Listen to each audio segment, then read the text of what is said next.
She didn't pull away. She didn't look at me. She let another man's hand rest on her waist.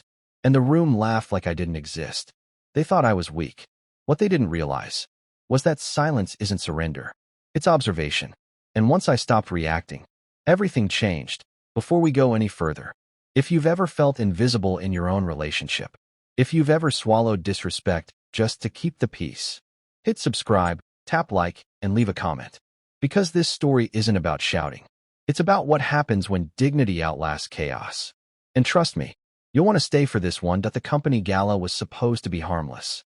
One of those polished nights where everything looks expensive, sounds smooth, and feels fake if you pay close enough attention. Soft jazz floating through crystal chandeliers. Overpriced wine poured by smiling servers. Conversations built on ambition, not connection. Laura had talked about this night for weeks. Not in excitement. In importance. It matters, she said. Showing up together matters. It could change things for me. So I believed her. That was my first mistake. We arrived just after 7. Downtown hotel. Marble floors. Men in tailored suits shaking hands like contracts were being signed mid-grip. Women smiling with eyes that measured value instead of warmth. Laura looked stunning. Black dress. Hair pulled back just enough to look effortless. The kind of beauty that doesn't ask for attention, it assumes it. I remember standing beside her thinking, that's my wife. I'm proud of her. I should have noticed how quickly she drifted away. I went to the bar to grab drinks. Nodded through conversations I wouldn't remember. Smiled at people who didn't care. Then I heard her laugh. Not her real laugh. Not the one she used at home when something genuinely amused her. This one was controlled. Polished. Performed. I turned. She was standing with Richard. Her boss. A name I'd heard too many times, always followed by pow. Worse. Casual. Laura didn't move. She didn't correct him. She didn't look for me. She just stood there. And something went quiet in my head. Not anger. Not yet. Clarity. I walked toward them. Slow. Steady. Conversations dipped as I approached. People sensed something, but didn't want to name it. Laura finally looked up. For half a second, I thought she'd smile. Step back. Say my name. Instead, she froze. Richard glanced at me, amused. The smile of a man who believes status is armor. Everything okay? He asked, still holding her. I didn't raise my voice. Didn't clench my fists. I just looked at him. Let go of my wife. That word, wife, landed heavier than I expected.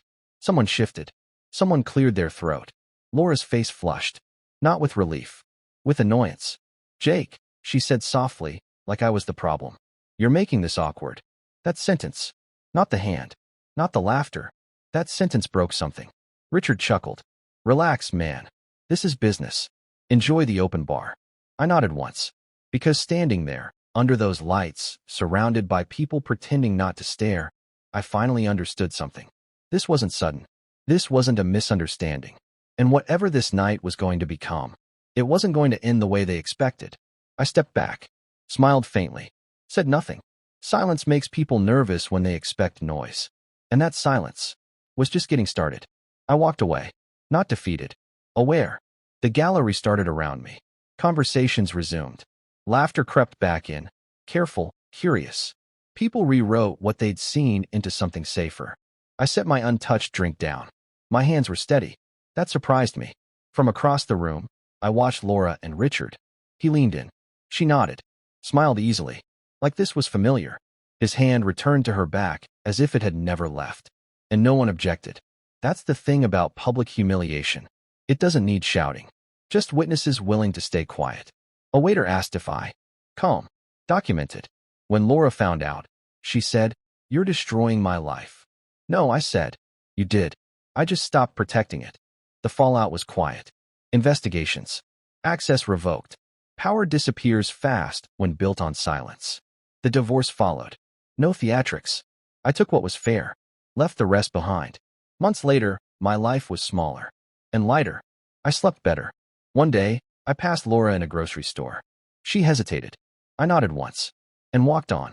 People ask if I regret staying silent. I don't. Because silence let me see everything. And once you see clearly, you don't need to shout that here's the truth most people miss. Strength doesn't announce itself. It observes. It waits. And when it moves, it doesn't need permission.